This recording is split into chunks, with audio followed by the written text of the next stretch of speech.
Assalamualaikum warahmatullahi wabarakatuh. Halo, ketemu lagi dengan saya untuk hari ini. Ya, gimana kabarnya? Saya harapkan hari ini dalam keadaan sehat walafiat. Baik, hari ini kita akan belajar tentang metode pendokumentasian kebidanan. Harapannya setelah mengikuti perkuliahan ini, kalian akan lebih memahami tentang metode-metode yang digunakan dalam pendokumentasian kebidanan. Baik, kita langsung mulai saja. Untuk yang pertama, tentang definisi manajemen kebidanan, yaitu proses pemecahan masalah yang digunakan sebagai metode untuk mengorganisasikan pikiran dan tindakan berdasarkan teori yang ilmiah, penemuan-penemuan keterampilan dalam rangkaian atau tahapan yang logis untuk mengambil suatu keputusan yang fokusnya kepada pasien. Ini menurut Helen Carney. Kalau dari peraturan Kementerian Kesehatan pada tahun 2007 tentang standar asuhan kebidanan, kan bisa lihat bahwa standar asuhan kebidanan itu menjadi acuan kita pada saat kita berhadapan dengan pasien dan pengambilan keputusan. Kalau dilihat dari definisinya, yaitu standar asuhan kebidanan acuan dalam proses pengambilan keputusan dan tindakan yang dilakukan oleh seorang bidan sesuai dengan kewenangan dan ruang lingkup praktiknya berdasarkan ilmu dan kiat kebidanan. Untuk standar asuhan kebidanan di sini ada 6. Yang pertama, standar pertama ada pengkajian, standar kedua perumusan diagnosa dan masalah kebidanan. Yang ketiga, standar ketiga perencanaan, standar keempat implementasi, standar kelima evaluasi, dan standar keenam adalah pencatatan asuhan kebidanan. Sasaran dalam manajemen kebidanan. Kita tahu sasaran dalam manajemen kebidanan itu ada ibu hamil, ibu bersalin, ibu nifas, bayi baru lahir, balita, maupun wanita dalam usia reproduksi. Oke, kita langsung ke standar 1, yaitu standar pengkajian. Jadi pada standar ini, bidan akan mengumpulkan semua informasi yang akurat, relevan, dan lengkap dari semua sumber yang berkaitan dengan kondisi pasien. Untuk kriteria pengkajian, yang pertama datanya harus tepat, akurat, dan lengkap. Terdiri dari data subjektif, di mana data subjektif adalah data yang diperoleh dari hasil anamnesa, seperti biodata, keluhan utama, riwayat obstetri, misalnya seperti kehamilan, persalinan, dan nifas yang lalu, riwayat kesehatan, dan latar belakang sosial budaya. Untuk riwayat kesehatan, di sini ada riwayat kesehatan dahulu, sekarang, dan juga riwayat kesehatan dari keluarga.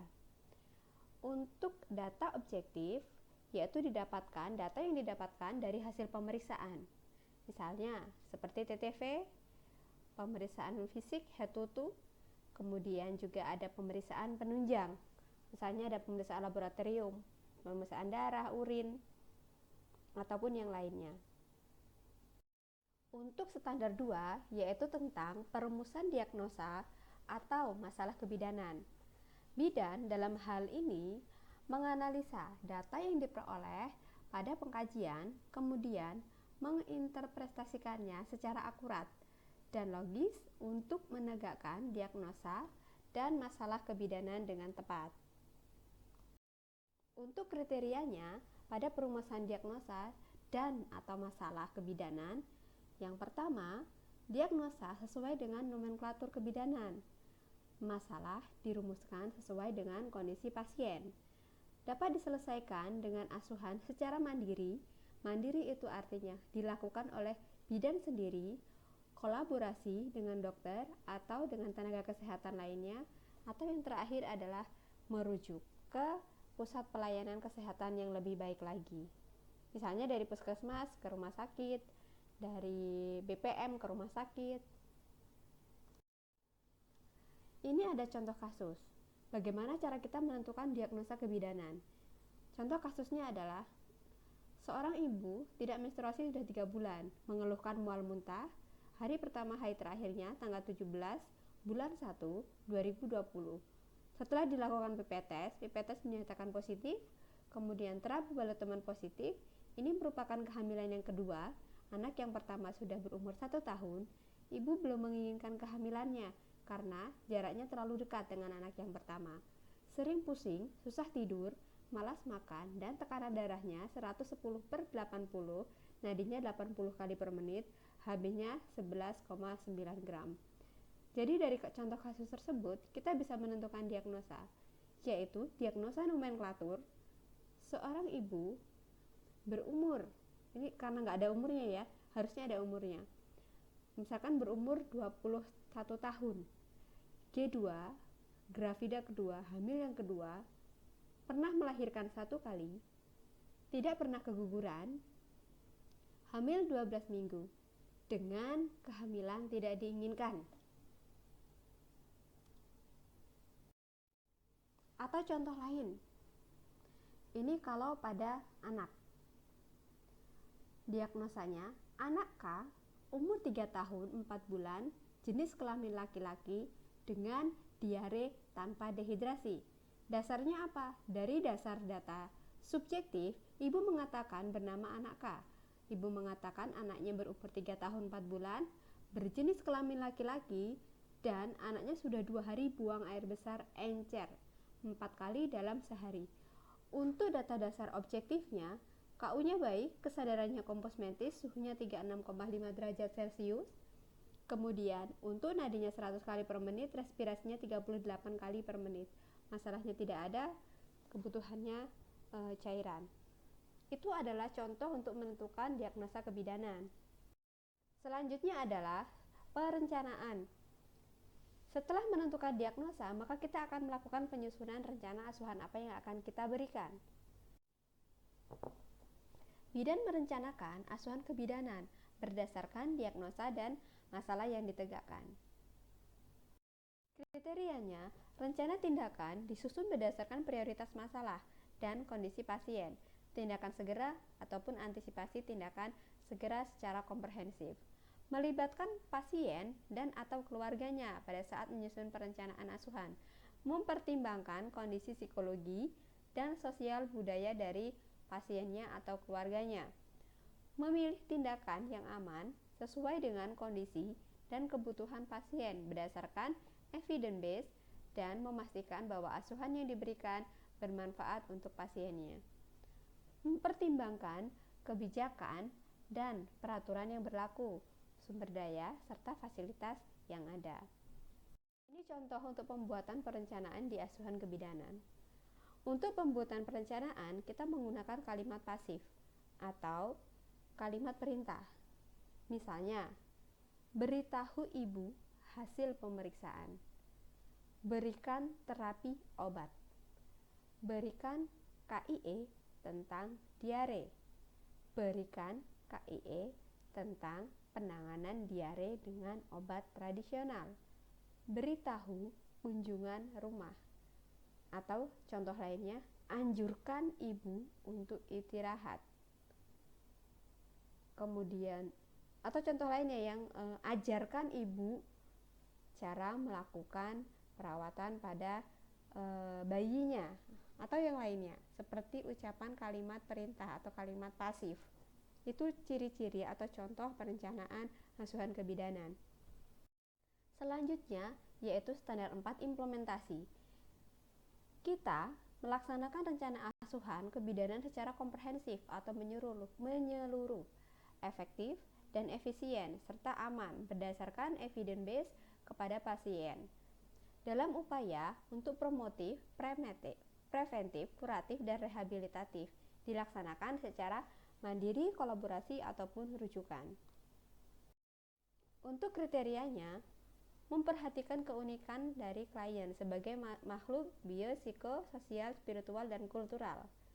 Setiap tindakan asuhan harus mendapatkan persetujuan dari klien dan atau keluarganya. Makanya, pada saat kita memberikan asuhan kepada pasien, kita harus memberikan yang namanya informed choice atau pilihan. Kita harus menjelaskan semuanya asuhan yang akan kita berikan. Kemudian, jenis-jenisnya, pasien berhak memilih dan menentukan. Begitu juga untuk keluarganya, silakan dilibatkan, ya. Kemudian setelah pasiennya tahu semuanya asuhan yang akan kita berikan lembar inform consent yang bertujuan untuk memberikan pernyataan bahwa si pasien itu bersedia untuk diberikan asuhan tersebut dengan cara mengisi dan menandatangani inform consent.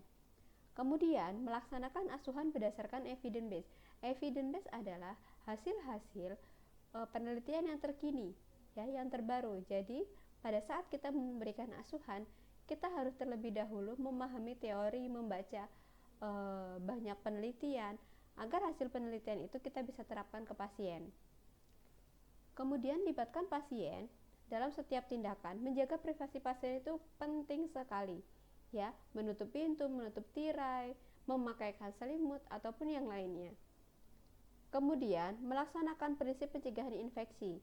Ingat bahwa APD harus terpasang pada saat kita mau melaksanakan asuhan ke pasiennya. Mulai yang pertama dari cara yang paling mudah, yaitu melakukan cuci tangan. Ya, seperti yang kita tahu bahwa sekarang masih marak sekali untuk penyakit-penyakit yang disebabkan karena virus, sehingga kita harus memberikan perlindungan terhadap diri kita dan pasien dengan baik. Mengikuti perkembangan kondisi pasien secara berkesinambungan, menggunakan sumber daya, sarana, dan fasilitas yang ada sesuai. Melaksanakan tindakan sesuai dengan standar dan mencatat semua tindakan yang telah dilakukan. Untuk evaluasi, bidan melakukan evaluasi secara sistematis dan berkesinambungan untuk melihat efektivitas dari asuhan yang kita berikan, apakah sudah sesuai dengan perkembangan kondisi pasiennya. Untuk kriteria evaluasinya, yang pertama, penilaian dilakukan segera setelah selesai melaksanakan asuhan sesuai dengan kondisi pasien. Hasil evaluasi segera dicatat dan dikomunikasikan kepada keluarganya. Evaluasi dilakukan sesuai dengan standar. Hasil evaluasi ditindaklanjuti sesuai dengan kondisi pasien. Jadi, setelah kita melakukan asuhan ke pasien, begitu selesai, kita harus melakukan pencatatan, ya. Melakukan pencatatan sesuai dengan apa yang sudah kita lakukan. Kemudian, setelah itu, ketika dari hasil evaluasi itu ada yang kira-kira perlu ditindaklanjuti, berarti harus segera ditindaklanjuti. Misalkan kita ibu merasa kesakitan pada saat mau melahirkan. Begitu kita sudah melaksanakan, ibu ayo nafas dalam, tarik nafas dan lain-lain. Kemudian dievaluasi, apakah ibu masih kesakitan? Oh, ternyata masih kesakitan, berarti kita harus memberikan asuhan tidak lanjut. Apa ini yang bisa mengurangi kesakitan ibu? Oh, mungkin dengan pemijatan kontrapresur ataupun mendengarkan musik relaksasi ataupun yang lainnya yang bisa mengurangi nyeri pada saat proses persalinan. Jadi harus ditindaklanjuti. Ini untuk contoh evaluasi, ya. Ibu sudah tahu hasil pemeriksaan, misalkan di perencanaan beritahu ibu hasil pemeriksaan. Kemudian di pelaksanaan memberitahu ibu hasil pemeriksaan, mulai dari tekanan darah, nadi, suhu respirasinya, dijelaskan semuanya. Kemudian ibu sekarang masih dalam proses persalinan misalnya. Kemudian yang kedua, anak sudah diberikan terapi obat dan bersedia untuk meminumnya, itu evaluasinya. Ibu sudah diberikan KIE tentang diare dan sudah paham. Ibu sudah diberikan KIE tentang penanganan diare menggunakan obat tradisional dan anak mau meminumnya walaupun sedikit. Proses manajemen asuhan kebidanan. Ini ada 5 langkah tadi, ada penilaian, diagnosis, pengkajian, ya. Penilaian, diagnosis, perencanaan, implementasi, dan evaluasi. Untuk 7 langkah Varney ada pengkajian, perumusan diagnosa, dan lain-lain tadi sampai evaluasi. Kemudian standar asuhan kebidanannya itu ada pengkajian, perumusan diagnosa, perencanaan, implementasi, dan evaluasi. Kemudian yang keenam, pencatatan asuhan kebidanan. Bidan melakukan pencatatan secara lengkap, akurat, singkat, dan jelas mengenai kejadian atau keadaan yang ditemukan dan dilakukan dalam memberikan asuhan kebidanan. Kriterianya, pencatatan dilakukan segera setelah melaksanakan asuhan di formulir yang tersedia. Misalnya kalau di rumah sakit atau di puskesmas atau dimanapun itu ada RM, namanya rekam medis pasien, kartu menuju sehat atau KMS atau buku KIA-nya pasien atau status pasien.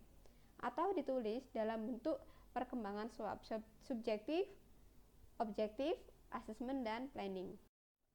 Metode SWOT itu adalah catatan yang bersifat sederhana, jelas, logis, dan tertulis.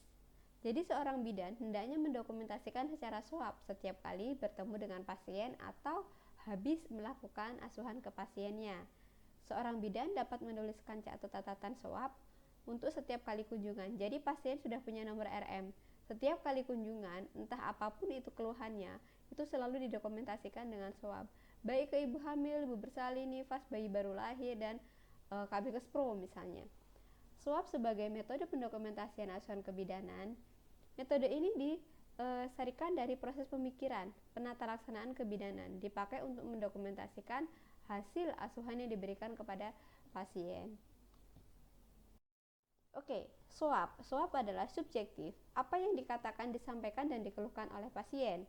Objektif, apa yang kalian lihat, kalian raba, kalian rasakan, atau hasil dari pemeriksaan yang dilakukan oleh tenaga kesehatan dan juga pemeriksaan laboratorium. Assessment adalah kesimpulan apa yang dibuat berdasarkan data subjektif dan objektif untuk sebagai alasan untuk melakukan pengambilan keputusan klinik, atau bisa juga disebut dengan diagnosa kebidanan. Kemudian planning, rencana apa yang akan kalian buat setelah kalian mendapatkan data tersebut, atau asuhan apa yang akan kalian berikan setelah kalian mendapatkan data subjektif, objektif, dan sudah menentukan diagnosa. Alasan pemakaian dokumentasi SWOT dalam pendokumentasian kebidanan yaitu karena untuk penggunaan SWOT itu merupakan pencatatan yang memuat kemajuan informasi yang sistematis, mengorganisasi penemuan, kesimpulan, sehingga terbentuk suatu rencana asuhan. SWOT ini juga intisari dari manajemen kebidanan pada saat pendokumentasian. SWOT merupakan urutan yang membantu bidan dalam mengorganisasikan pikiran dan pemberian asuhan yang bersifat komprehensif atau menyeluruh. Ada juga SWOT Y. Bedanya di mana? Coba kita lihat. Sampai P-nya sama, ya, subjektif, objektif, assessment, dan planning. Ini adalah implementasi dan evaluasi. Sama ya, subjektif berhubungan dengan masalah pasien, ekspresi, kemudian dari analisa, kemudian objektif dari pemeriksaan fisik atau dari pemeriksaan, asesmen merupakan diagnosa, planning adalah rencana atau asuhan yang kita buat untuk menyelesaikan masalah tersebut. Kemudian diimplementasikan untuk mengatasi masalah dan keluhan pasien, harus disetujui pasien kecuali bila tidak dilaksanakan akan membahayakan keselamatan pasien. Pilihan pasien harus sebanyak mungkin. Apabila kondisi pasien berubah, planning mungkin juga bisa berubah atau menyesuaikan. Evaluasi berdasarkan tujuan dari asuhan untuk menilai keefektifan asuhan yang diberikan, dan analisa dari hasil yang dicapai menjadi fokus dari penilaian ketepatan tindakan. Evaluasi juga menjadi dasar untuk mengembangkan tindakan alternatif. Kemudian ada juga revisi ya. Jadi mungkin ada beberapa hal pada saat menuliskan evaluasi yang akan direvisi. Jika diperlukan, target waktu untuk mencapai tujuan harus direvisi ulang. Ini adalah alur pikir pada saat kita mau mendokumentasikan. Untuk alur pikir bidan, itu ada proses manajemen kebidanan. Ada 7 langkah Varney, ya, subjektif, objektif, ya. Kalau 7 langkah Varney berarti yang satu adalah pengumpulan data, interpretasi data, atau diagnosa kebidanan. Yang ketiga, antisipasi masalah atau diagnosa potensial. Keempat, tindakan segera. Kelima, perencanaan. Keenam, pelaksanaan. Dan ketujuh adalah evaluasi. Ada 7 langkah. Kalau pencatatan dari asuhan kebidanan yang merupakan pendokumentasian asuhan kebidanan, itu ada SWOT, subjektif, objektif, assessment, dan planning. Atau juga ada SWOT PIET, subjektif, objektif, assessment, planning, implementation, evaluation, dan dokumentasi atau documentation. Dokumentasi merupakan tindakan dokumentasi seluruh rangkaian dari langkah-langkah asuhan yang sudah dilakukan. Contohnya, misalkan pendokumentasian pada rekam medis, prinsip pencatatan dan pendokumentasian acuan kebidanan seperti di patograf pada saat persalinan ataupun di buku KIA pada saat pelayanan KIA atau posyandu. Subjektif, ada biodata pasien, ada kemudian anamnesa. Kemudian anamnesanya itu banyak ya, ada alasan datang, keluhan, riwayat kesehatan, pola kebiasaan sehari-hari. Kalau objektifnya mulai dari keadaan umum, TTV, antropometri, pemeriksaan fisik, kemudian pemeriksaan penunjang jika memang ada. Kemudian langkah ketiganya yaitu asesmen, merupakan diagnosa kebidanan dan potensial serta antisipasi tindakan segera, sedangkan yang terakhir adalah planning. Nah, untuk di swab, planning itu langsung disertai dengan evaluasi. Jadi planningnya apa? Misalkan P. Kalau di swab untuk planning itu kalimatnya sudah aktif, tidak pasif seperti Parni ya. Misalkan di P menjelaskan hasil pemeriksaan pada ibu tentang kondisi bayinya, bahwa bayinya mengalami diare akan tetapi tidak mengalami dehidrasi. Evaluasi, ibu sudah memahami atau mengetahui kondisi bayinya, seperti itu. Terus kemudian lanjut langkah kedua evaluasi, langkah ketiga evaluasi, gitu terus. Oke, itu saja materi hari ini tentang metode pendokumentasian acuan kebidanan. Harapannya adalah semoga kalian bisa memahami apa yang saya sampaikan. Untuk lebih memahami atau untuk pembelajaran kalian punya bisa mendokumentasikan, kalian nanti bisa ke perpustakaan untuk melihat karya tulis yang sudah dibuat oleh kakak kelas kalian. Di situ nanti akan bisa melihat yang namanya dokumentasi secara lengkap, baik yang Farni maupun yang SOAP. Ya. Kalau misalkan ada yang kurang jelas, nanti kita bisa didiskusikan di forum. Selamat belajar, semoga bermanfaat. Saya akhiri, wassalamualaikum warahmatullahi wabarakatuh.